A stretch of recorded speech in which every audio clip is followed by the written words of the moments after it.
भारत की कैपिटल दिल्ली जो आज भले ही पॉल्यूशन के लिए जानी जाती हो, लेकिन एक समय ऐसा भी था जब इसके सिंहासन पर न जाने कितने ही बादशाहों ने शासन किया था। चाहे वो मुगल हो, तुगलक हो, खिलजी हो या गुलाम हो, सब दिल्ली को ही हासिल करना चाहते थे। मध्यकाल में भारत पर जितने भी मुस्लिम अटैक्स हुए थे, उन सब का टारगेट हमेशा दिल्ली ही होती थी। और इसी दिल्ली के सिंहासन पर शासन करने वाला पहला मुस्लिम शासक कुतुबुद्दीन ऐबक था, जो कि गुलाम वंश से था। यहाँ पर एक गुलाम वंश सच में किसी वंश का नाम नहीं है, बल्कि कुतुबुद्दीन ऐबक तो मोहम्मद गोरी का गुलाम था। और एक गुलाम का कोई वंश नहीं होता, लेकिन गुलाम होने के कारण इसके वंश को गुलाम वंश कहा जाता था। लेकिन अब सोचने वाली बात यह है कि एक गुलाम दिल्ली का सुल्तान कैसे बना। तो आज के इस वीडियो में हम यही डिस्कस करेंगे कि एक गुलाम 12th सेंचुरी में दिल्ली का सुल्तान कैसे बना, और इसके साथ ही कैसे हिंदुस्तान की जमीन पर उसने इस्लाम की स्थापना की। तो सबसे पहले हम कुतुबुद्दीन ऐबक के बैकग्राउंड के बारे में बात करते हैं। तो 1150 ईस्वी के आसपास तुर्किस्तान में एक तुर्क परिवार के घर इसका जन्म होता है। इस टाइम पीरियड में यहाँ पर दास व्यापार स्लेव ट्रेडिंग का प्रचलन था। उस टाइम पर ये बिजनेस बहुत ही प्रॉफिटेबल माना जाता था, इसलिए स्लेव्स को बेस्ट एजुकेशन और ट्रेनिंग देकर उन्हें किसी अमीर इंसान या किसी रियासत के राजाओं को बेच दिया जाता था, जिसकी वजह से बेचने वाले को बहुत प्रॉफिट होता था। और कुतुबुद्दीन ऐबक भी अपने चाइल्डहुड में इस बिजनेस का शिकार बन गया था। सबसे पहले कुतुबुद्दीन ऐबक को एक व्यापारी के हाथों बेचा गया। उसके बाद व्यापारी ने उसे निशापुर के काजी फखरुद्दीन अब्दुल अजीज कोफी को बेच दिया, और अब्दुल अजीज ने चाइल्ड कुतुबुद्दीन को अपने बच्चों के साथ में सैन्य और धार्मिक प्रशिक्षण देना शुरू कर दिया था। लेकिन अब्दुल अजीज की डेथ के बाद में उसके पुत्रों ने उसे फिर से बेच दिया, और आखिर में इसे मोहम्मद गोरी को बेच दिया गया था। मोहम्मद गोरी ने ऐबक के टैलेंट और उसके इंटेलिजेंस को पहचाना और उसे न सिर्फ एक खास गुलाम के रूप में रखा, बल्कि अपने कोर्ट में एक ट्रस्टेड मेंबर भी बना दिया। उसे शाही अस्तबल का अध्यक्ष बनाया गया था, जिसे अमीर आखुर का पद कहा जाता था। ये एक सम्मानित पद था, और इसकी वजह से उसे सैन्य अभियानों में भाग लेने का अवसर भी मिला था। ऐबक को अपनी मिलिट्री स्किल्स और रॉयल्टी के जरिए गोरी का भरोसा जीतने में ज्यादा देर नहीं लगी थी।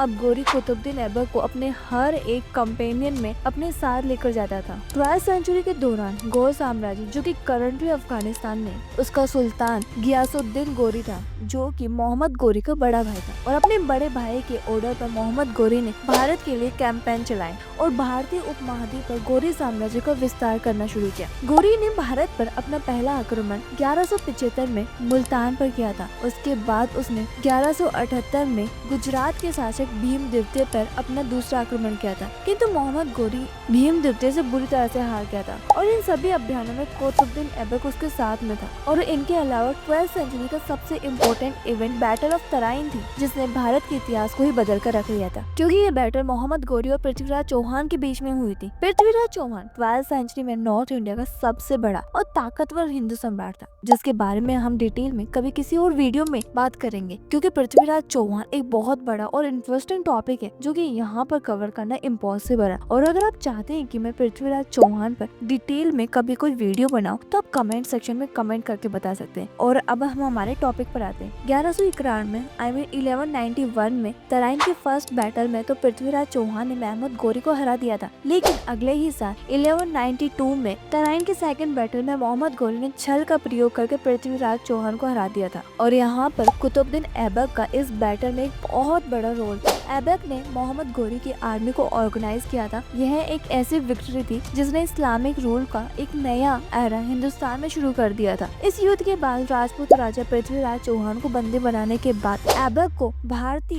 प्रदेशों का सूबेदार नियुक्त किया गया था। और ये वही मोमेंट था जब कुतुबुद्दीन ऐबक का रोल एज ए लीडर के तौर पर शुरू हुआ था। तराइन के बैटल के बाद कुतुबुद्दीन ने कन्नौज के शासक जयचंद को चंदवाड़ की युद्ध में हराया, और उसके बाद 1197 में उसने भीमदेव की राजधानी अहिलवाड़ा पर अटैक किया, और उसके साथ ही अलीगढ़, मालवा, खजुराहो पर भी अटैक किए गए थे। इसी समय गोरी के सहायक सेनापति बख्तियार खिलजी ने बंगाल और बिहार पर अटैक किया था, और भारत की सबसे बड़ी यूनिवर्सिटी नालंदा यूनिवर्सिटी को जलाकर राख कर दिया था। इतना ही नहीं, अब कुतुबुद्दीन ऐबक ने भारत में हिंदू मंदिरों को टारगेट करना शुरू कर दिया था। जब गोरी ने कुतुबुद्दीन ऐबक को दिल्ली का सूबेदार बनाया था, तो ऐबक ने उसके एम्पायर को एक्सपेंड करने का काफी एग्रेसिव तरीका अपनाया था। ऐबक ने अपने शासन के दौरान कई टेम्पल्स को तोड़ने और उन्हें मस्जिद में बदलने का काम किया था। ये इवेंट 12th सेंचुरी में हुआ था, और उस वक्त हिंदुस्तान में कई प्राचीन मंदिर तोड़ दिए गए थे। मथुरा, काशी और सोमनाथ जैसे प्राचीन शहर, जहाँ बहुत सारे मंदिर थे, उनको भी ऐबक के ऑर्डर पर डिस्ट्रॉय किया गया था। काशी दशनार टेम्पल्स और मथुरा के टेम्पल्स को शिकार बनाकर उनकी जगह पर मस्जिदें बनवाई गई थी। ऐबक की आर्मी ने मंदिरों की मूर्तियों को तोड़ दिया था और टेम्पल्स को लूट लिया था, जो कि हिंदू कल्चर और धार्मिक इम्पोर्टेंस के लिए बहुत बड़ा धक्का था। ऐबक का ये हार्श ट्रीटमेंट सिर्फ टेम्पल्स तक ही सीमित नहीं था। उन्होंने अपने एडमिनिस्ट्रेटिव टेरिटरीज में हिंदुओं को काफी परेशान किया था। हिंदुओं पर टैक्स लगाए थे जो उनके लिए एक बर्डन बन गए थे, और हिंदू फैमिलीज पर जजिया टैक्स भी लगाया गया था, जो कि एक नॉन मुस्लिम टैक्स था। ये जजिया टैक्स हिंदुओं पर गरीब होने का और ज्यादा प्रेशर डालने लगा था, और ये सब कुछ कुतुबुद्दीन ऐबक ने तब किया था जब वो दिल्ली का सूबेदार था। अभी तक तो वो सुल्तान भी नहीं बना था, लेकिन 1205 ईस्वी में मोहम्मद गोरी भारत दोबारा आया था, और उसका इस बार खोकर नामक जाट समुदाय के साथ संघर्ष हुआ, और 15 मार्च 1206 ईस्वी को कुछ शिया विद्रोहियों और हिंदू खोखरों ने सिंधु नदी के किनारे उसकी हत्या कर दी। मोहम्मद गोरी का कोई भी बेटा नहीं था, और उसकी मौत के बाद उसके साम्राज्य के भारतीय क्षेत्र पर उसके प्रिय गुलाम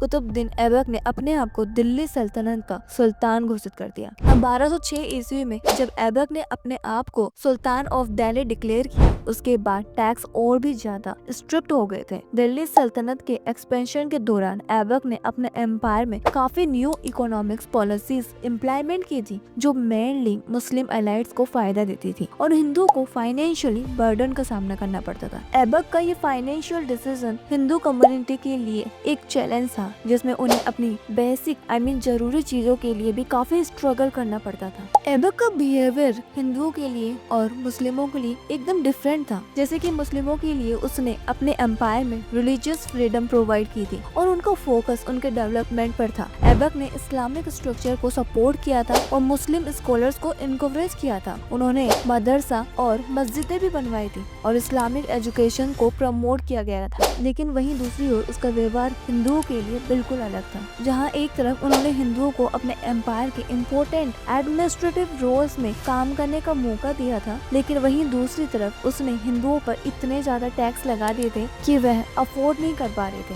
और इसके अलावा उन सभी को इस्लाम धर्म में कन्वर्ट किया जा रहा था। हिंदुओं को अपने रिलीजियस प्रैक्टिस में काफी दिक्कत का सामना करना पड़ता था। ऐबक के शासन के दौरान कन्वर्जन टू इस्लाम एक पॉलिटिकल स्ट्रेटेजी भी बन गई थी, जहाँ एक तरफ हिंदुओं के टेम्पल्स को तोड़ा गया था, वहीं दूसरी तरफ इस्लामिक रूल्स को स्टेबलाइज करने की पूरी कोशिश की गई, और इसीलिए कुतुबुद्दीन ऐबक को हम इंडिया में एक इस्लाम के संस्थापक के तौर पे भी बुला सकते हैं। और अब कुतुबुद्दीन ऐबक, जिसने गुलाम से लेकर दिल्ली का सुल्तान बनने तक का सफर तय किया था, उसकी मौत 1210 ईस्वी में तब होती है जब वह घोड़े से पोलो खेलते वक्त गिर जाता है। ऐबक के मरने के बाद उसका जो वारिस था वो इल्तुतमिश बनता है, जो कि खुद कुतुबुद्दीन ऐबक का एक गुलाम था। इल्तुतमिश के शासन के दौरान गुलाम वंश और भी ज्यादा स्ट्रॉन्ग बनता है। और अब हम वीडियो के आखिर में उन सोर्सेस के बारे में बात कर लेते हैं जिनसे हमें कुतुबुद्दीन ऐबक की हिस्ट्री और उसके दिल्ली का सुल्तान बनने की जानकारी मिलती है, और ये भी पता चलता है कि कैसे उसने दिल्ली का सुल्तान बनते ही हिंदुओं पर जुल्म करना शुरू कर दिया था। तो ऐसे सोर्सेस में सबसे इम्पोर्टेंट सोर्स फारसी ग्रंथ आते हैं, जिनमें मिनाज सिराज की तबकाते नासरी में कुतुबुद्दीन ऐबक के अभियानों और गोरी के साथ उनकी विजय का उल्लेख मिलता है, और इसके अलावा फरिश्ते की तारीख फरिश्ता में भी ऐबक की भूमिका का वर्णन मिलता है। और उसी टाइम के कई समकालीन दस्तावेज भी हैं, जैसे कि चचनामा और तारीख हिंद में इन अभियानों का विवरण मिलता है। कई पुरातत्विक साक्ष्य भी हैं जिनसे भी हमें कुतुबुद्दीन के बारे में जानकारी मिलती है, और इसके अलावा कुतुबुद्दीन ऐबक के द्वारा बनवाया गया दिल्ली के कुतुब मीनार के शिलालेख से इसके बारे में कई जानकारी मिलती है। और अब आखिर में मैं ये कहना चाहूंगी, अगर आपको वीडियो पसंद आई हो तो वीडियो को लाइक करें, शेयर करें और चैनल को सब्सक्राइब करना बिल्कुल ना भूलें।